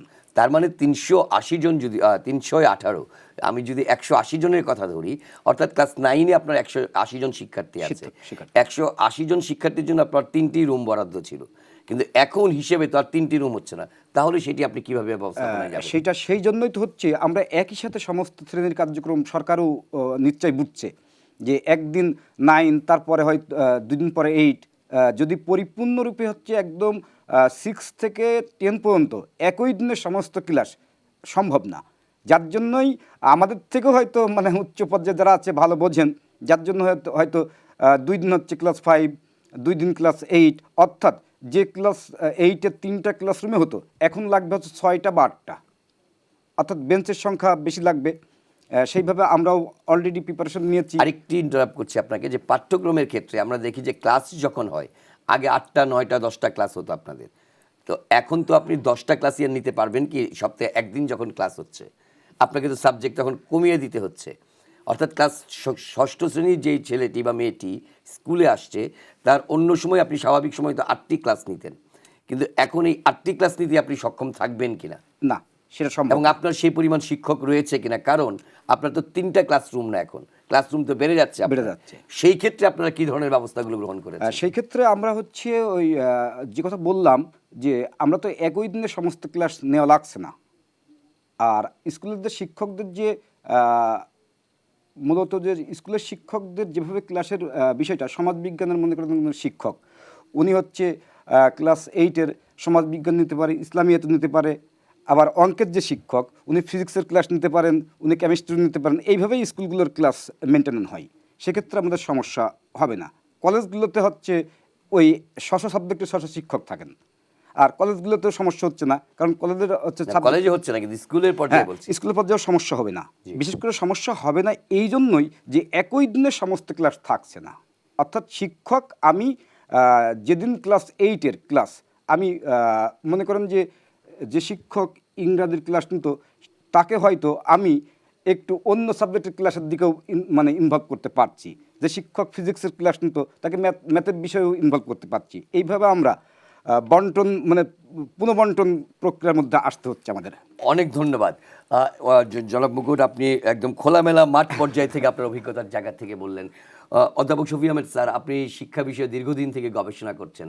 এই যে আমরা একটি শিক্ষা কার্যক্রমে প্রবেশ করতে যাচ্ছি, সেই জায়গা থেকে যেটি আমাদের অধ্যক্ষ আখতারুজ্জামান মুকুট বলছিলেন একদম মাঠ পর্যায়ের অভিজ্ঞতা থেকে, এই যে যখন শ্রেণীকক্ষের শিক্ষক যারা থাকছেন তাদের রুটিনটি যখন পাল্টে যাচ্ছে এবং সপ্তাহে যখন একদিন ক্লাস হচ্ছে এবং অ্যাসাইনমেন্ট দিয়ে দেওয়া হচ্ছে, সেই ক্ষেত্রে পাঠ্যক্রমের ক্ষেত্রে কোনো রকম ব্যত্যয় ঘটবে কিনা, যেটি আপনি শুরুর আলোচনায় বলছিলেন যে শিক্ষা প্রতিষ্ঠানে পাঠদানের যেই জায়গা, সেই জায়গাটি হয়তো প্রপার থাকলে কোচিং সেন্টারে যেতে হতো না। এখন তো আমরা একদিন মাত্র পাচ্ছি এবং নির্ধারিত শিক্ষকের বাইরে বিকল্প শিক্ষক দিয়ে ক্লাস নিতে হচ্ছে, সেটা কোনো ব্যাঘাত ঘটাবে কিনা? স্যার তো কালেকশন দেখি না আমি। আচ্ছা স্যার, তাহলে সবই তো- স্যার এখনো এসে পৌঁছান নেই সম্ভবত। আমি স্যার মিজান স্যার আপনার কাছেই সরাসরি এই ঠিক প্রশ্নটি আছে, করছি। আমি অধ্যক্ষ সাহেব ভালোভাবে বলছেন, আমাদের আশরাফুজ্জামান মুকুল সাহেব ক্লিয়ার। তারপর ওনাকে একটু সাপ্লিমেন্ট করি। জি জিনিসটা হচ্ছে আজকে মাননীয় প্রধানমন্ত্রী কিন্তু একটা জিনিস বলছেন, আমাদের যে অনলাইন কার্যক্রম যেটা আছে এটা চালু থাকবে অব্যাহতভাবে, অনলাইন যেটা সেটা চালু থাকবে। কিন্তু সমস্যাটা হচ্ছে, আমি শিক্ষক হিসেবে বলছি, অনলাইন কখনো অন ক্যাম্পাসের বিকল্প হতে পারে না। এটা হলো exactly. সারা পৃথিবীতে করোনায় সবকিছুকে তছনছ করে দিছে। আমাদের অর্থনীতি, আমাদের রাজনীতি, আমাদের সমাজ, সব জায়গায় আমাদের স্বাস্থ্য তছনছ করে ফেলছে। অতএব শিক্ষায় কোনো ক্ষতি হবে না, আপনি নিশ্চিত হবেন না। শিক্ষায় আমাদের বড় একটা ক্ষতি অলরেডি হয়ে গেছে এবং আরো হবে। কারণ এটা থেকে আমি যেটা হচ্ছে সেটা হচ্ছে, আমাদের যে এসএসসি এবং এসএসসি যে পরীক্ষার্থীরা আছে, অর্থাৎ একই ঘটনা যাতে আগামীবার আবার না ঘটে, আজকে যে ঘটনাটা ঘটলো সেজন্য আমাদেরকে এসএসসি এবং এসএসসি পরীক্ষা নিতে হবে এবং সেগুলো হয়তো আমাদের মার্চ এপ্রিল মাসের দিকে বোধহয় পরীক্ষা নিতে হবে। সেজন্য বলা হয়েছে যারা টার্মিনাল পরীক্ষা দিবে এসএসসি এসএসসি তাদেরকে নিয়মিত নিয়ে আসা।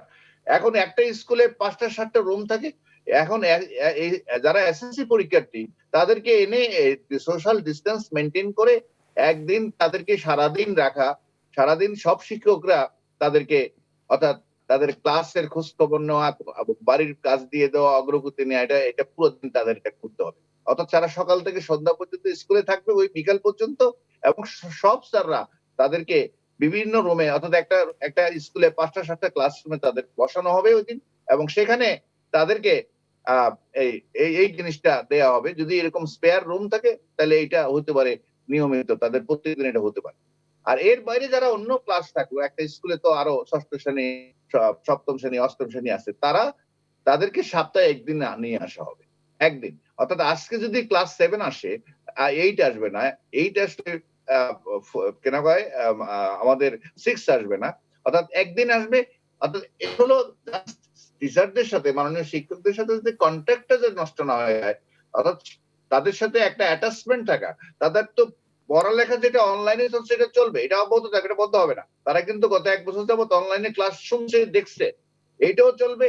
প্লাস এই যে এখন যে জিনিসটা হচ্ছে অ্যাসাইনমেন্ট দেয়া, কাজ দেয়া, বাড়ির কাজ দেয়া, অর্থাৎ আপনি একদিনের জন্য তাকে নিয়ে আসবেন, এনে সরাসরি তার অগ্রগতি পর্যালোচনা করবেন, এবং কোথাও কোথাও ক্লাস 9, 8, 10 প্র্যাকটিক্যাল পরীক্ষার ক্লাসের ব্যাপার আছে, সেগুলো আপনি করবেন। স্যার এই জায়গায় তাহলে প্রশ্ন করতে চাই স্যার, আমার তো নতুন করে শিক্ষক নিয়োগ হচ্ছে না। আমার না। যেহেতু আমার সাবজেক্টে ক্লাস 6-এ আমার 3টা সেকশন, সেখানে আমার 3জন টিচার ছিলেন নির্ধারিত। এখন আমার ক্লাসরুমে স্বাস্থ্যবিধি মানতে গিয়ে ক্লাসরুম আমার বেড়ে যাচ্ছে 6টা বা 9টা। সেই 9টা কক্ষে আমার কিন্তু টিচার আর 3জন অনলাইনে ক্লাসটা কখন নেবেন? আবার বসে অনলাইন এই সমস্যাগুলো হবে। আপনি এটা তো এখন আপনি যত চেষ্টাই করেন না কেন, শিক্ষকদের উপর অতিরিক্ত চাপ পড়া, ছাত্রদেরকে পরিপূর্ণভাবে ক্লাস না নেওয়া, এই সমালোচনাগুলো থাকবে। কিন্তু আপনি এর বিকল্প আর কি হতে পারে? এর বাইরে তো কিছু নয় এখন। এর চেয়ে ভালো কিছু আমরা করতে পারছি না। এটাই আমাদের করতে হবে। আপনি স্যার দেখেন সেই শিক্ষকদেরকে কিন্তু আমরা প্রায়োরিটি লিস্টে রাখিনি স্যার। প্রশ্নটা হচ্ছে এটা টিকা দেওয়ার ক্ষেত্রে আমি শিক্ষা হ্যাঁ। প্রতিষ্ঠান খুলে দেওয়ার পরিকল্পনা করছি, কিন্তু আমার সকল শিক্ষক, কর্মচারী, কর্মকর্তাদের ভ্যাকসিন দেওয়াটা, টিকা দেওয়াটা ফ্রন্ট লাইনার হিসাবে তাদেরকে কিন্তু যুক্ত করা হয়নি। আচ্ছা, আমার মনে হয় এটা কোনো সমস্যা হবে না, কারণ টিকার কোনো সমস্যা হবে না, সবাই টিকা পেয়ে যাবে। কারণ টিকা নিয়ে আমরা যেই পরিমাণ টকশো টিকা নিয়ে করছি, এখন আবার টকশো করতে হচ্ছে টিকার পক্ষে, কারণ টিকা দেওয়ার বিপক্ষে প্রচুর হুজুররা অনেক অনেক বড় বড় বয়ান দিয়ে চলছেন টিকার ক্ষতিকর দিক, টিকা নিয়ে গুজব এবং বহু কিছু, যার কারণে বরং শিক্ষকদেরকে এগিয়ে আসতে হবে টিকা দিয়ে সমাজের মানুষকে উদ্বুদ্ধ করার জন্য। আরেকটা বলছি আপনি একসাথে বাংলার সব কটা রুমে বাংলার ক্লাস হওয়ার দরকার নাই তো। মানে 3 জন বাংলা টিচার আছে, 3টা রুমে বাংলা হোক, আর বাকি 4 রুমে যে ছাত্র বসছে সেখানে সমাজের ক্লাস হবে। এটা স্কুলের প্রিন্সিপাল সাহেবরা ভালো করে জানে যে কিভাবে এই জিনিসগুলো ম্যানেজ করতে হবে। জাস্ট আমরা আগে বলছি এটা হচ্ছে একটা জাস্ট এই যে কন্ট্যাক্টটা হারিয়ে গেছিল, ছাত্র শিক্ষকের পারস্পরিক যে উপস্থিতি, এইটাকে আবার ফিরিয়ে আনার সুযোগটা, এটা অনন্তকাল চলবে না, এইভাবে লেখাপড়াও চলতে পারে না। আমরা আশা করব যে আমরা সর্বোচ্চ, আমার যেটা এগুলো বিশেষজ্ঞদের কাজ, এটা বুদ্ধিজীবীর কাজ না, করোনা মোকাবেলা করা এবং করোনা কিভাবে প্রতিকার হবে, কতটা কি হিসেবে, এটা আমাদের কাজ না, এটা বিশেষজ্ঞ লোক আছে। তারপরে আমার কেন জানি মনে হয় আমরা সর্বোচ্চ মার্চ এপ্রিলের দিকে হয়তো দেখা যাবে যে এখনই আপনি 100 জনকে টেস্ট করলে 3 জনকে পাওয়া যায়। আজকে 100 জনের রোগীর মধ্যে 3 জন করোনা পাওয়া গেছে, 3%। আর এটা যদি 2%, 1% এক পর্যায়ে যদি আরো নিচে নেমে যায়, তার মানে হচ্ছে করোনা আছে কিন্তু সংক্রমণের যে ক্ষমতা এটা কমে গেছে, এটা বুঝতে হবে। আর মৃত্যুর সংখ্যা যদি কমে যায়, তাইলে যেটা হবে তখন আমাদেরকে প্রায়োরিটি বেসিসে যে জায়গাটায় সবচেয়ে মনোযোগ দিতে হবে সেটা হচ্ছে আমাদের শিক্ষা প্রতিষ্ঠান। কারণ গত 1 বছরে যত কথাই বলি না কেন, আমরা অনলাইনে এটা সেটা ডিজিটাল কুরেটরে বহু কিছু উদ্যোগ আমরা গ্রহণ করেছি, এগুলো সবগুলি অপর্যাপ্ত।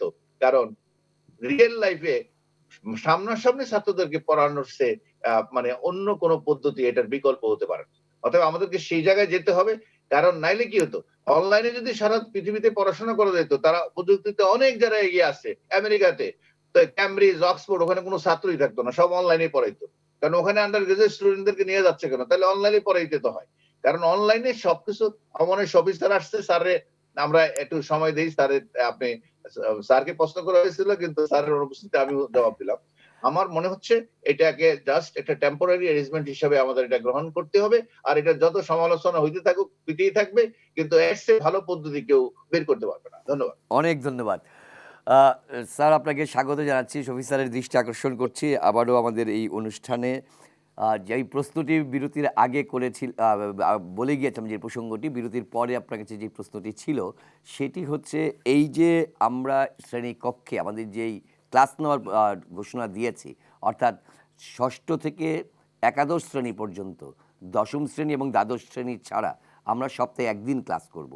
এবং আমরা বলেছি যে দ্বাদশ শ্রেণী এবং দশম শ্রেণীর ক্ষেত্রে আমরা সেই সংখ্যাটা আরও বাড়াবো, এবং সেইটি ক্ষেত্রে বিভিন্ন স্কুলকে বলে দেওয়া হয়েছে যে কিভাবে তারা রুটিনটা করবে, সেরকম একটি গাইডলাইন দেওয়া হয়েছে। 4 তারিখের মধ্যে অর্থাৎ 4 ফেব্রুয়ারির মধ্যে শিক্ষা প্রতিষ্ঠান তৈরি করতে বলা হয়েছে স্বাস্থ্যসম্মতভাবে। আপনার কাছে জানতে চাচ্ছি স্যার, সেই জায়গাটি, এই যে শিক্ষা কার্যক্রমে আমরা প্রবেশ করতে যাচ্ছি আবারও, এটি আসলে কতখানি যৌক্তিকভাবে হবে? ডক্টর মিজান যেই কথাটি বলছিলেন যে ক্লাস নেওয়ার ক্ষেত্রে আমার তো নতুন করে শিক্ষক বাড়ছে না, কিন্তু স্বাস্থ্যবিধি মানতে গিয়ে আমার ক্লাসরুম বেড়ে যাচ্ছে, ফলে আমার শিক্ষক বেশি অকুপাইড হচ্ছে। আমার অনলাইনের ক্ষেত্রে দেখা যাচ্ছে সেখানেও শিক্ষক অকুপাইড থেকে যাচ্ছে। সেই ক্ষেত্রে আমি কার্যক্রমের সমন্বয়ের ক্ষেত্রে কী ফর্মে করব, এই বিষয়ে আপনার মতামত জানতে চাচ্ছিলাম, যেহেতু আপনি শিক্ষাবিদ সংক্রান্ত গবেষণায় অনেক দিন থেকে যুক্ত আছেন। শফিক স্যার কি শুনতে পাচ্ছেন আমাকে? হ্যাঁ হ্যাঁ, শুনতে পাচ্ছি। হ্যাঁ, জি স্যার, আপনার মন্তব্যটা জানতে চাচ্ছিলাম স্যার। আবার বলি যে এটা একটা অস্বাভাবিক অবস্থা। আমাদের শিক্ষকরা এটার সঙ্গে আমাদের নিজেদের এক ধরনের দায়বদ্ধতা থেকে এই কাজটা করতে হবে। সত্যিকার অর্থেই যে একেবারে সবাইকে নিয়ে যে ক্লাস হতে পারবে সেটা তো নয়, কিন্তু শ্রেণীকক্ষে আসা আমাদের শিক্ষাক্রমের যে বিষয়গুলো আছে সেগুলোর সঙ্গে তাদের যুক্ত হওয়ার মধ্যে দিয়ে তাদের মধ্যে অন্তত এই যে দীর্ঘদিনের একটা আলস্য তৈরি হয়েছে, স্কুলের সঙ্গে যোগ, শিক্ষার সঙ্গে যোগটা নষ্ট হয়েছে, সেই জিনিসটা হবে। এখানে বা মাদার টেকের প্রিন্সিপাল সাহেব আছেন, এরা ভালো করে বুঝবেন যে আসলে একটা জিনিস তো হয় যে আমরা যাদের কথা ভাবছি যে আমরা 2-3 রকমের ভাবতে পারি বলে আমি মনে করি আর কি। যে আমরা আগে হয়তো একটা 50 মিনিটের ক্লাস নিতাম, আমরা এই 50 মিনিটের ক্লাসটাকে এখন হয়তো আমরা আমরা ভাবার চেষ্টা করবো যে 50 মিনিটের ক্লাসটাকে একেবারে 30 মিনিটে এনে করতে পারি কিনা। যদি 30 মিনিটে এনে করতে পারি এবং আমরা যদি এমনভাবে একটা পরিকল্পনা করি যে আমরা এই 30 মিনিটে কি করব। আমরা কিন্তু আমাদের ক্লাসগুলোতে অনেক সময় অনেক কথা বলি যেগুলো প্রয়োজন আছে, এমনি আনন্দের জন্য প্রয়োজন আছে, সেইগুলোকে একটু বাদ দিয়ে আমরা যদি একটা স্ট্রাকচার কাঠামো তৈরি করে ফেলতে পারি, তাহলে আমার মনে হয় যে আমার মাদার টেকের এই কলিগও মনে করবেন যে হ্যাঁ, আমরা 50 মিনিটের ক্লাসটা একটু ভাবনা চিন্তা করে যদি এটাকে করতে পারি, যে 30 মিনিটে যদি করা যায়, তাহলে হয়তো 50 মিনিটের ক্লাসটা তখন 50 মিনিটের জায়গায় 60 মিনিট হবে, মাঝখানে হয়তো 10 মিনিটের একটা বিরতি দেওয়া হতো বা 5 মিনিটের একটা বিরতি, শিক্ষক একটু চা খাবেন বা কোনো কিছু করার জন্য। তার জন্য যেটা লাগবে, আমি খুব মনে করি যে এটা পৃথিবীর সব দেশেই আছে, যে আমরা যদি পরিকল্পনা ঠিক করে নিই যে আমরা এই ইতিহাসের এই জিনিসটা পড়াবো, সুতরাং আমরা যদি আমার শিক্ষার্থী যেদিন আসবে তার আগেই যদি আমরা কি পড়াবো সেই জিনিসটা আগে খুব করিনি। আমরা হয়তো বিশ্ববিদ্যালয়ে কোনো কোনো ক্ষেত্রে করি, প্রাইভেট ইউনিভার্সিটিতে এগুলো করা হয়, যে আমরা আগেই জানিয়ে দেব যে তোমাদের আগের দিন কি, পরের দিন কি পড়ানো হবে। তখন হোম টাস্ক করতে হবে না, কিন্তু তারা আগে থেকে একটুখানি পড়ে আসলো, তাদের মতো করে সবটা হয়তো বুঝলো না, এবং এক্ষেত্রে সামান্য বাড়তি কিছু খরচ হতে পারে। আমরা মনে করি বা মিজান নিশ্চয়ই আমাদের সঙ্গে আছে, মিজান বুঝতে পারবে, যে আমরা যদি এই শিশুদের জন্য হ্যান্ড আউট তৈরি করে দিই, বাহ, যে হ্যান্ড আউটটার মধ্যে দিয়ে আমরা তাদের জানিয়ে দেবো যে এই জিনিসগুলো করাচ্ছি, এর প্রধান জায়গাটা এইটা, এবং সেই সংক্ষিপ্ত জিনিসটা একটা হ্যান্ড আউট তারা যদি তাদের বইয়ের যে অধ্যায়টা আছে সেই অধ্যায়ের সঙ্গে যদি যুক্ত করে নিতে পারে, এবং করে নেওয়ার ক্ষেত্রেই আমি শিক্ষক হিসেবে তাকে সহায়তাটা করব। এটা বিশেষ করে মানে ইংরেজি, বাংলা, ইতিহাস, ভূগোল ইত্যাদি পড়ানোর জন্য এইটা খুবই করা সম্ভবপর। যেখানে হয়তো একটু অসুবিধা হবে সেটা হচ্ছে আমাদের অঙ্কের ক্ষেত্রে হয়তো একটু অসুবিধা হবে, যে অঙ্কের ক্ষেত্রে আমরা হয়তো ঠিক মানে অন্য জায়গাগুলোতে যতটা আমরা কনসেন্ট্রেট করে ছোট করে সংক্ষিপ্ত করে করতে পারবো, অঙ্কের ক্ষেত্রে হয়তো সেটা করা যাবে না আর কি। সেক্ষেত্রে আমাদের হয়তো তাদের জন্য সত্যিকার অর্থে একটু বাড়তি ক্লাস করতে হবে। তার দেশের এরকম একটা অবস্থায় আমরা শিক্ষকরা কিন্তু অনেক অলস হয়ে গেছি আগের চেয়ে, খুব মনে করি, এবং আমরা অনেক বেশি অন্য জায়গাতে আমরা এইটা বললে তো আমি আমি আমার নিজেকেই নিন্দা করছি। আমরা শিক্ষকরা যে সময়টা স্কুলে দিচ্ছি তার চেয়ে কিন্তু একেবারেই আঙ্কিকভাবে, একদম ম্যাথামেটিক্যালি অনেক বেশি সময় কিন্তু আমরা কোচিং বা ইত্যাদিতে দিয়ে থাকি।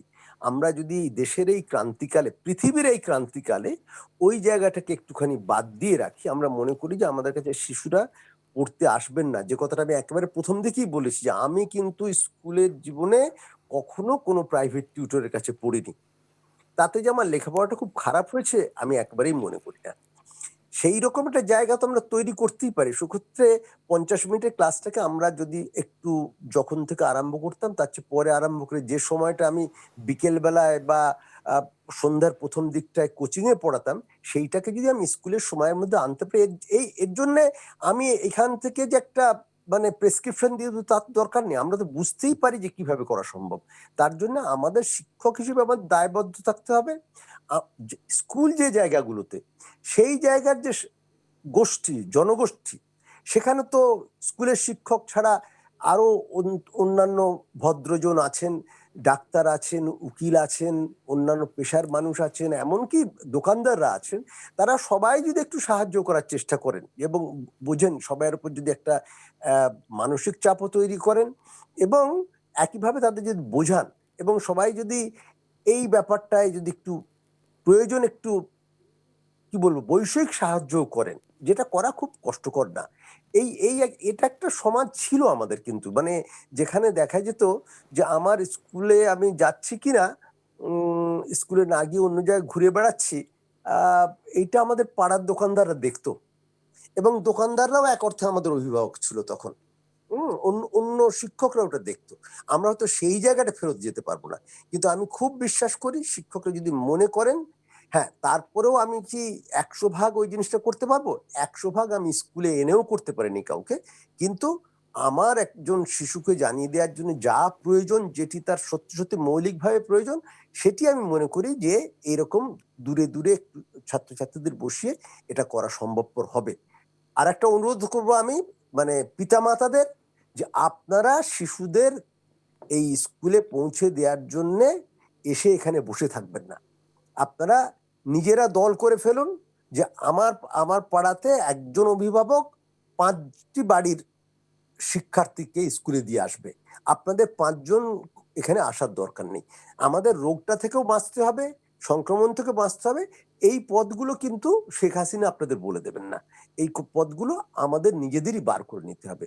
তারপরে কেউ কেউ তো আমরা ওখানে থেকেই দেখতে পেলাম যে বাচ্চারা ঠিক মতো হাত ধুচ্ছে কিনা বা ইত্যাদি, সেটাও আমার দেখতে হবে। পড়াশোনাটা যেমন দেখতে হবে, তো স্বাস্থ্যের ব্যাপারটাও দেখতে হবে। এইভাবে করে আমি মনে করি যে শিক্ষকরা যদি আন্তরিক হন এবং জনগোষ্ঠীকে যদি একটুখানি দায়বদ্ধ করা যায়, আমরা এর ফলটা পাবো। এবং সেই ফল পাওয়াটা স্কুলে এসে যতটা হতো তার চেয়ে খুব কম হবে বলে আমি খুব মনে করি না। অনেক ধন্যবাদ স্যার আপনাকে। আহ, এবার আবার একটু আসতে চাই আখতারুজ্জামান মুকুট, আপনার কাছ থেকে। শুনছিলেন আপনি আমাদের দুজন প্রবীণ শিক্ষাবিদের কাছ থেকে, আপনি প্র্যাকটিক্যাল ফিল্ডে কাজ করেন। আমি আপনার কাছে জানতে চাচ্ছি যে আপনার শিক্ষকরা নিশ্চয়ই ইতিমধ্যে আপনার সঙ্গে যোগাযোগ করেছেন, তাদের একটা মানসিক প্রস্তুতি নিচ্ছে। তাদের এই যে স্বাস্থ্য সুরক্ষার ক্ষেত্রে, অর্থাৎ যেহেতু তারা সরাসরি ক্লাসের মাধ্যমে সংস্পর্শে আসবে শিক্ষার্থীদের, সেই জায়গাতে তাদের স্বাস্থ্য সুরক্ষার জায়গাটি কত পার্সেন্ট আপনার শিক্ষকরা সুনিশ্চিত করতে পেরেছেন, বা এই ব্যাপারে আপনার বক্তব্য কি, বিশেষ করে ভ্যাকসিন বা টিকার প্রশ্নে? Thank you. আসলে শিক্ষকরা এমনিতেই সচেতন। আমরা মুখিয়ে আছি যে কখন হচ্ছে আমাদের স্টুডেন্টদের সরাসরি ক্লাস নিতে পারি। অনলাইন ভিত্তিক যে ক্লাস, এটাও ঠিক আপৎকালীন একটা অবস্থা কাটিয়ে নেওয়া। শিক্ষকরা মুখিয়ে আছেন যে কীভাবে হচ্ছে তাদেরকে স্টুডেন্টদেরকে সরাসরি ক্লাস নিতে পারে। ইতিমধ্যেই সকল শিক্ষকই এই 4 তারিখে যে একটা ওপেনিংয়ের একটা বিষয় ছিল, সকল শিক্ষকই আমরা ক্যাম্পাসে এসেছি এবং আমরা একে অপরের সাথে বিভিন্ন বিষয়, এই প্যান্ডামিক করোনা কীভাবে আমরা প্রতিরোধমূলক কীভাবে সচেতন হতে পারি, আমরা সবাই 2-3টা মিটিং করেছি। এবং সবচেয়ে মজার বিষয় হচ্ছে শিক্ষকরা সবাই সচেতন। এবং আপনি যেটা বললেন টিকার যে বিষয়টা, টিকার বিষয়টা আমরা শিক্ষকরা আপাতত টিকা নিয়ে এত চিন্তা করছি না। আমি মনে করি আল্লাহর রহমতে মোটামুটি আমরা যথেষ্ট এই বিষয়টা সচেতন হয়েছি। সচেতনতার কারণে আমাদের করোনাটা, শিক্ষক যেমন আমার প্রতিষ্ঠানে 119 জন শিক্ষক আছেন, একজনেরও আল্লাহর রহমতে করোনা হয়নি। এবং আমরা সবাই সচেতন। টিকা আস্তে আস্তে, যেমন শ্রদ্ধেয় দুজন শিক্ষাবিদ বলেছেন যে টিকা আস্তে আস্তে হয়ে যাবে, চলে আসবে। এবং দেখবেন যে একসময় আমার মনে পড়ে যে মোবাইল কেনার জন্য লাইন ধরা হয়েছিল, মোবাইল বা সিম কার্ড। এই ভ্যারিচুন, এই টিকার বিষয়টাও এরকম হয়ে যাবে, ভ্যারিচুন, যে খুব সহজলভ্য হয়ে যাবে।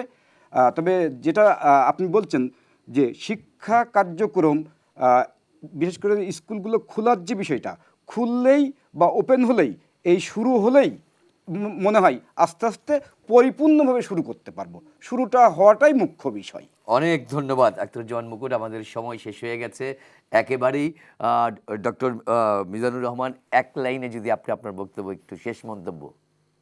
না, প্রথমে আমি ওই আবারও বলছি, মাননীয় প্রধানমন্ত্রী আজকে যে কথাটা বলছেন যে এইটা আমাদের যারা শিক্ষার্থী তাদেরকে যেন কোনোভাবেই আলাদা করে আইসোলেট করে দেখা, অর্থাৎ তারা একটা বিশেষ ব্যবস্থায় পাশ করছে, এটা যেন আমরা অভিভাবকরা, আমাদের পুরা রাষ্ট্র, দেশ, কেউ যেন এটা মনে না রাখি। কারণ তাদেরকে আমরা এটা, ইট ইজ গিভেন, তাদেরকে দেয়া হয়েছে, এটা তাদেরকে, তারা চায়নি আমাদের কাছে। অতএব এটা আমরা মনে রাখবো।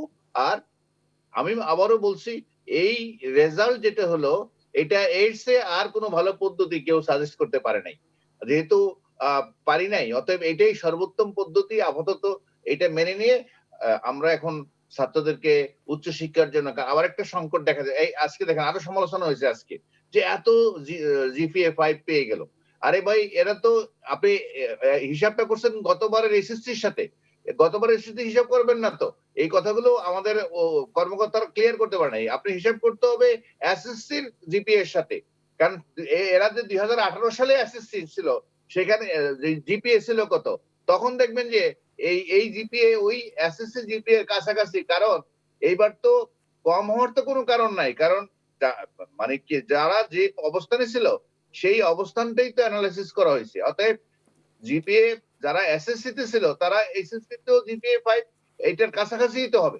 কিন্তু আপনি যদি কম্পেয়ার করেন গতবারের চেয়ে বেশি হয়ে গেছে, তো এটা তো আপনার হিসাবটা ভুল হইলো। অনেক কারণ ধন্যবাদ এইবার স্যার। যেহেতু পরীক্ষা হয় নাই, কন্টিনিউয়াস একটা অ্যাসেসমেন্টের মধ্য দিয়ে যেহেতু আসছে, অতএব তার এইবার জিপিএ তো বেশিই হবে। কারণ সাধারণত এসএসসি থেকে এইচএসসি তে জিপিএ এমনিই কমে যায়, কখনো কখনো 30% 40% কমে যায়। আর ধন্যবাদ। এখানে এই 30% 40% তো কমার কোনো সুযোগ নাই। এই কথাগুলো আসলে ক্লিয়ার করে বলা হচ্ছে না। আর জিপিএ 5 কে আমরা মিডিয়া টিডিএ যেভাবে একটা বিশাল কাণ্ড হিসেবে দেখাচ্ছি, স্রেফ এই শফি স্যার বলতে পারে এটা হলো স্রেফ ফার্স্ট ডিভিশন। আমরা আগের আমলে যে ফার্স্ট ডিভিশন পেতাম জি স্যার। 60% এ, এখন 80% নাম্বার দিয়ে কয় এটা জিপিএ 5 পেয়েছে। জি স্যার। স্রেফ এটা ফার্স্ট ডিভিশন পাইছে, তাদেরকে মাথায় তুলে ফেলার কোনো কারণ নাই। এরা অনেক ভালো করছে, বাট এর মানে এই না যে তারা বিশাল কিছু। এগুলো আমরা আর তো 50 বছর 60 বছর আগে ফার্স্ট ডিভিশন পায় নাই মানুষে, একটা ফার্স্ট ডিভিশন পাইছে, এটাকে first division. Don't say something like GPA 5 type, এগুলো দিয়ে ছাত্রদের ভবিষ্যৎ নষ্ট, এত কথা বলে একটা ফার্স্ট ডিভিশন পাইছে, জি দ্যাটস স্যার, অল। আর ধন্যবাদ ফার্স্ট স্যার। ডিভিশন পাওয়াটা ভালো, দ্যাটস অল। অনেক ধন্যবাদ স্যার। অধ্যাপক শফি আহমেদ, জাস্ট 1 মিনিটে 1 লাইনে মানে একদম সময় নেই, শেষ হয়ে গেছে সময়। না, বুঝতে পেরেছি। আমি মিজান যে কথাটা বলেছি সেই কথাটাই উল্লেখ করতে চাইছি না, যে ওইভাবেই আমাদের দেখতে হবে। আমরা সবচেয়ে ভালো ব্যবস্থা করেছি। আবার মাদার থেকে ভাইকে বলছি যে ভাই, আমরা শিক্ষক, আমরা যেন শিক্ষকের জায়গাটাতে থাকি। আমরা শিক্ষকরা অনেকেই অনেক বেশি অ্যাম্বিশাস হয়ে যাই, মনে করি যে আমরা এই পাশ করেছি, আমাদের চেয়ে কম পাশ করে লোকে বেশি মাইনে পাচ্ছে। আমরা যেন আমাদের স্কুলগুলোকে এমন ভাবে গড়ে তুলতে পারি যে এখান থেকে যারা বেরোবে, ওই জি। যে জিপিএ কি পেলো সেটা আমার বড় কথা না, সে শিখে বেরোবে।